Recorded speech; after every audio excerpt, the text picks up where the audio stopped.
नमस्कार। उम्मीद है आप लोग स्वस्थ और शांत होंगे। अडानी साहब का ही डंका आजकल बज रहा है, तो मैंने सोचा कि आज आपको वो कहानी सुनाई जाए जिस प्रक्रिया के चलते अडानी और उनके जैसों का उद्भव हुआ, और अब तो खैर उनके पतन की शुरुआत हो गई है। फिर भी इस कहानी को जानना दिलचस्प होगा, आप लोग सुनिए।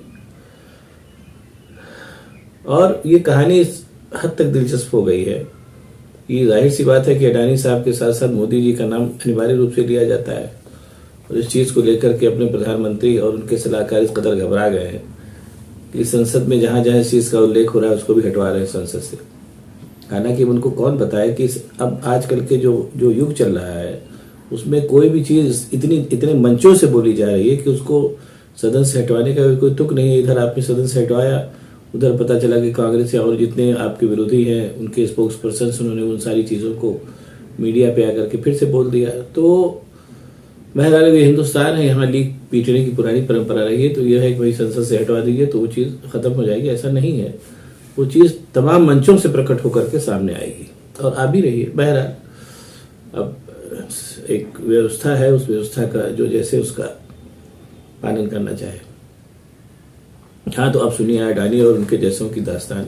ये कहानी शुरू कहाँ से हुई और कहाँ पे जाकर के रुकेगी, संक्षेप में आपको बताने की कोशिश करता हूँ।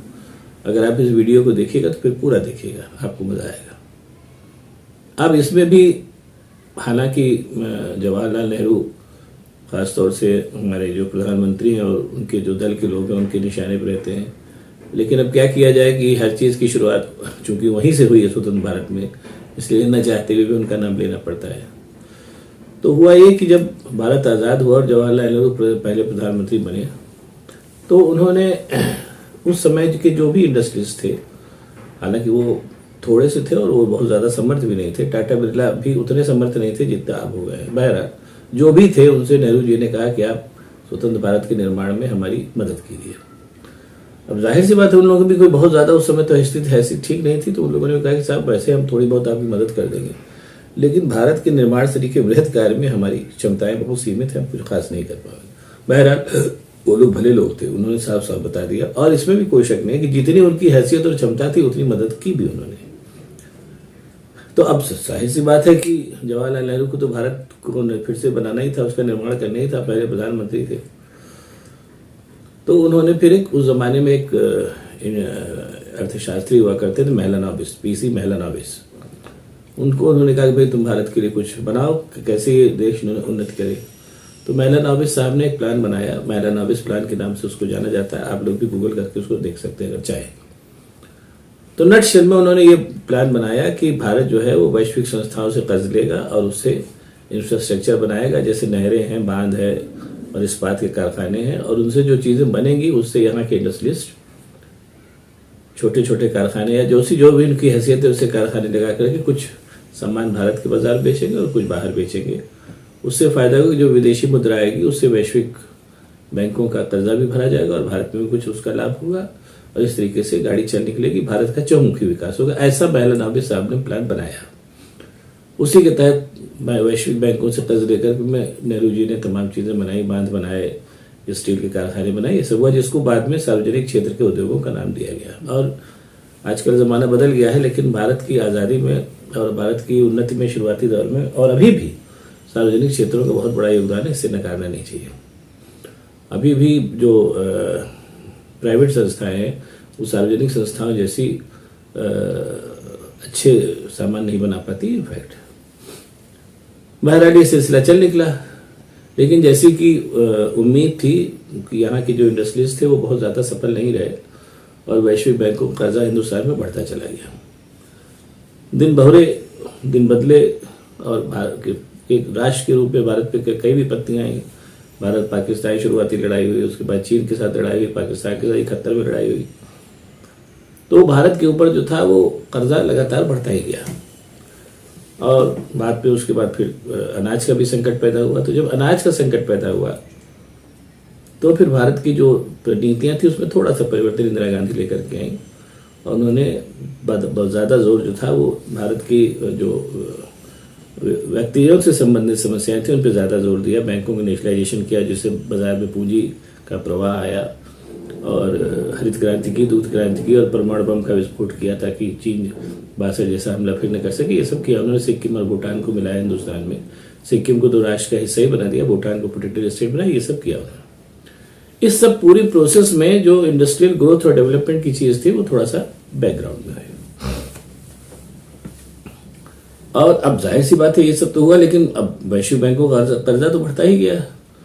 तो उसके चलते हुआ ये कि आप लोगों को याद होगा तो कर्जा इतना बढ़ गया कि, और जाहिर सी बात है साथ ही साथ भारत की चीज़ों की पूर्ति के लिए आयात भी काफ़ी मात्रा में करना पड़ रहा था, तो उधर से विदेशी मुद्रा का भंडार भी थोड़ा सा घटता जा रहा था। तो इसलिए आप लोगों को याद होगा कि 1990-91 में जो चंद्रशेखर जी की सरकार थी तो भारत का सोना गिरवी रखने की नौबत आ गई। यहीं से भारत की फॉरेन पॉलिसी और इकोनॉमिक पॉलिसी में यू टर्न आया।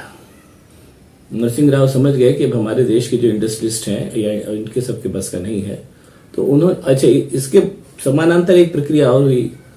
ये मैं जो भारत की बात बता रहा हूँ, ऐसा नहीं कि केवल भारत की बात थी।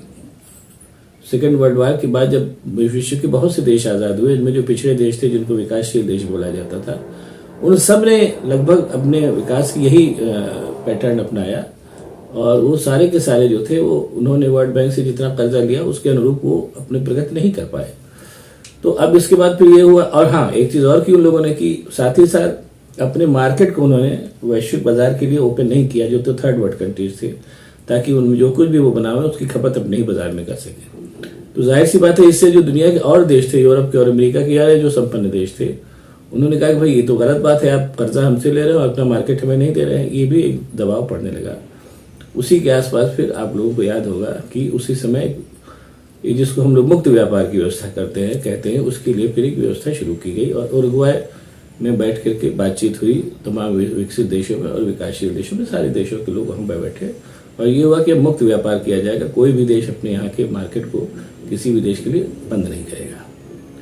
ये एक व्यवस्था हुई। अब जाहिर सी बात है जब ये व्यवस्था शुरू हुई उसके बाद इसी के पैरेलल यहाँ हिंदुस्तान में नरसिंह राव साहब आए प्रधानमंत्री, और उन्होंने इस चीज़ को भांपा और उन्होंने हिंदुस्तान के मार्केट्स को खोल दिया। अब उस समय हमारी किस्मत अच्छी बात ये थी कि मनमोहन सिंह जैसा अर्थशास्त्री था जो बाद में प्रधानमंत्री हुए, तो वो चूंकि पढ़े लिखे और इन सब चीज़ों से के वाकिफ थे, तो उन्होंने जो वैश्विक शक्तियाँ हिंदुस्तान के अंदर आई, हिंदुस्तान के मार्केट को अपने हित में इस्तेमाल करने के लिए, उन्होंने उनको उसी जहत तक आने दिया और उन्हीं क्षेत्रों में आने दिया जहाँ से हिंदुस्तान को फायदा होता है। ये और इसमें कोई शक नहीं कहने में कि मनमोहन सिंह और सोनिया गांधी की जोड़ी जो थी, उन 10 सालों में भारत ने पहली बार संपदा देखी, पहली बार लोगों के हाथ में पैसा आए। इसको मानने में कोई संकोच नहीं होना चाहिए। जो इसको नहीं मानते उनको क्या कहा जाए, बहर। लेकिन इस पूरी प्रोसेस में एक चीज और हुई जो समानांतर रूप से घटित हो रही थी, जिसको लोग देख रहे थे और समझने वाले समझ रहे थे। यहीं से अडानी जैसुख के उदय की शुरुआत हुई।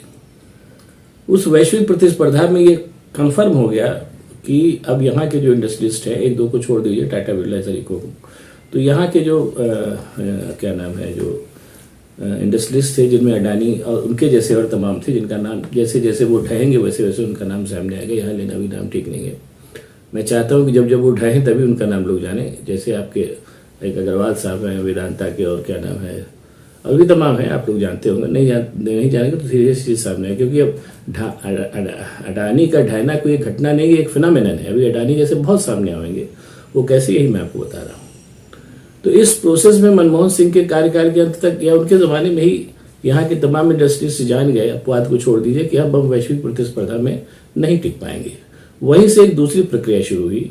उन सब जो इंडस्ट्रीज थे उनके कांग्रेस ने और नेताओं के साथ गठबंधन किया, जिसमें से ये गठबंधन फिलहाल सबसे ज़्यादा सफल रहा मोदी साहब का और अडानी साहब का। दोनों के गठबंधन में सत्ता ने पहले सत्ता पाने के लिए इंडस्ट्रियलिस्ट की मदद ली, और जब वो सत्ता मिल गई तो उन्होंने इंडस्ट्रियलिस्ट को बढ़ाने में मदद की। मैं फिर कह रहा हूँ, ये तो अडानी एक नाम नहीं, एक फिनोमेनन है। ऐसे बहुत से हैं जो, और ये प्रोसेस शुरू हुआ। अब उसमें एक काम और हुआ कि ऐसे बहुत से तमाम लोग थे जिन्होंने जो इस प्रोसेस में भागीदार रहे, लेकिन अब आप उनको चाहे बुद्धिमान कहिए चाहे जो कहिए, उन्होंने काम भर का माल लूटा और हिंदुस्तान छोड़ के निकल गए। ये आजकल अखबारों में आता रहता है, आप लोग भी देखते रहते हैं। अडानी साहब चूंकि सत्ता के शीर्ष के व्यक्ति के निकटस्थ थे, तो उन्होंने सोचा कि लंबा खेल खेला जाए, और लंबा खेल उन्होंने खेला भी, इसमें कोई शक नहीं, सफल भी रहे। और उस खेल का नतीजा ये भी हुआ कि जैसे अभी लोग कह रहे हैं कि अडानी बर्बाद होंगे, बर्बाद नहीं होंगे। ठीक है, थोड़ा सा गड़बड़ हो जाएगा, थोड़ी नीचे आ जाएगी, लेकिन वो उन्होंने इतना पैसा और इतना मतलब परिसंपत्तियां अर्जित कर ली कि उनको लंबा खेल खेलने का भी मौका देंगे। ये प्रोसेस शुरू हुआ। अब लेकिन अब सबसे बड़ी बात यह भी है जो मैं कहना चाह रहा हूँ, जैसे हिंडनबर्ग रिपोर्ट की जो बात आ रही है, जब आप वैश्विक प्रदेश में वैश्विक बाजार में कूदे हैं, इसके चलते और सत्ता की गठबंधन से आप चीजों को बना रहे हैं, तो जाहिर सी बात है कि वैश्विक जो नियामक हैं वो भी आपके ऊपर निगाह रखेंगे। तो इत्तेफाक से हिंडनबर्ग ने निगाह रखी और जो चीज सामने थी वो आ गई, क्योंकि आज की तारीख में ये जो इंडस्ट्रीज जो नए युग में आए हैं, जो सत्ता के साथ गठबंधन करके अपने व्यापार को बढ़ावा दे रहे हैं, वो यहीं के मार्केट से नहीं पैसा ले रहे हैं, बाहर के मार्केट से भी पैसा ले रहे हैं। अनिल अंबानी ने भी यही किया, इन्होंने भी यही किया। तो जाहिर सी बात है जो बाहर के मार्केट से जो लोग आप पैसा लेंगे तो वो नियामक शक्तियां भी तो आपके ऊपर निगाह रखेंगी। वही हो रहा है। और ये नियामक शक्तियां जाहिर सी बात है अभी और लोगों के ऊपर भी निगाह रखेंगी तो धीरे धीरे चीजें सामने आएंगी। अब इस बात में सत्ता ने एक दुख तरीके से डबल खेल खेला। लोगों की निगाह इस घालमेल और इस क्या नाम है बंदर बाट के ऊपर न जाने पाए, इस वजह दो काम हुआ। एक तो ये कि जितने विरोधी थे उनको सबको सत्ता की शक्ति से कुचला, और दूसरे ये कहने मुझे आज की तारीख में कोई संकोच नहीं है कि मिडिल क्लास जो इन सब चीजों के ऊपर निगाह रखता है, लोअर क्लास तो खाली खाता कमाता है, अपर क्लास खुद ही दुर्व्यसनों में शामिल है, तो मिडिल क्लास जो इस खेल को उजागर कर सकता था और पहले भी करता था, उसको राम नाम के अफीम में, धर्म के अफीम में इस कदर सुंघा दिया कि वो उसी में मस्त है। बहरहाल ये सब प्रक्रियाएं चलती रहती हैं और यही प्रदेश इस समय चल रहा है। तो इसलिए जो मैं कहना चाह रहा हूं कि अडानी साहब का जो उदय है और जो अस्त है, उसको आप पहली परिघटना न माने। अभी अडानी जैसे बहुत से लोग सामने आएंगे, क्योंकि वैश्विक व्यापार में जब आप विश्व की दूसरे देशों से और अपने देशों से भी पूंजी ले करके और उस पूंजी का बेजा इस्तेमाल करेंगे सत्ता की मदद से, तो कहीं ना कहीं अब वैश्विक बाजार में और वैश्विक परिदृश्य में सारे देश एक दूसरे के ऊपर आश्रित हैं। तो ऐसे में आप बाहर की जो अपनी नियामक संस्थाओं से तो आप बच जाएंगे, जैसे अडानी साहब बचे भी लंबे समय तक और अभी भी आगे भी बची जाएंगे जैसा दिख रहा है। लेकिन जो बाहर की जो वैश्विक क्या नाम है नियामक है, वो तो आपके ऊपर निगाह रखेंगे, जैसा हिंडनबर्ग ने निगाह रखी। और जैसा मैं फिर कह रहा हूँ कि अभी और भी तमाम चीजें सामने आएंगी। इसलिए इस बात को आप समझ लीजिए कि जो हमारा जो इस समय व्यापारिक ढांचा है, ये बड़ी बदकिस्मती की बात है लेकिन बहरहाल है कि यहाँ पर काम करने वाले जो ईमानदार लोग हैं वो कम हैं। ज्यादातर लोग अडानी तरीके ही हैं, जिनकी कुल इस्तेमाल सत्ता के साथ मिल करके और अपने अपने व्यापार को बढ़ा करके और उसका या तो हिंदुस्तान में आनंद लेना है, या फिर अगर देखें कि चीजें थोड़ा ज्यादा गड़बड़ा रही तो हिंदुस्तान के छोड़ के चले जाना, यही कुल परिदृश्य है। और वैसे भी ये कह के मैं बात खत्म करूंगा यार, आप ठंडे दिमाग से सोचिए। जैसे टाटा साहब है, बिरला साहब है, उनका अभी भी आप उनका नाम लीजिए तो टाटा का नमक सामने आता है, बिरला का कुछ नहीं तो एल्यूमिनियम ही सामने आता है। लेकिन अडानी है, अंबानी है या दमानी है या ये वजह तो हम जब सब नाम आते हैं, इनकी बनाई कोई भी चीज अगर आपके जहन में हो कि ये चीज हम इनकी बनाई हुई देखते हैं तो बताइए। इनका कुल जो व्यापारिक साम्राज्य है वो जोड़ तोड़ और सत्ता के सहारे टिका हुआ है। जिस दिन ये ढांचा ढहेगा, चाहे जनता की वजह से, चाहे उन सत्ताधीशों के कमजोर होने पर या बाहरी नियामक के द्वारा पोल खोल देने में जैसा हो रहा है, तो ये मान के चलिए कि ऐसा ही होगा। और इसलिए मान के चलिए कि भी और भी कई अडानी कांड सामने आएंगे।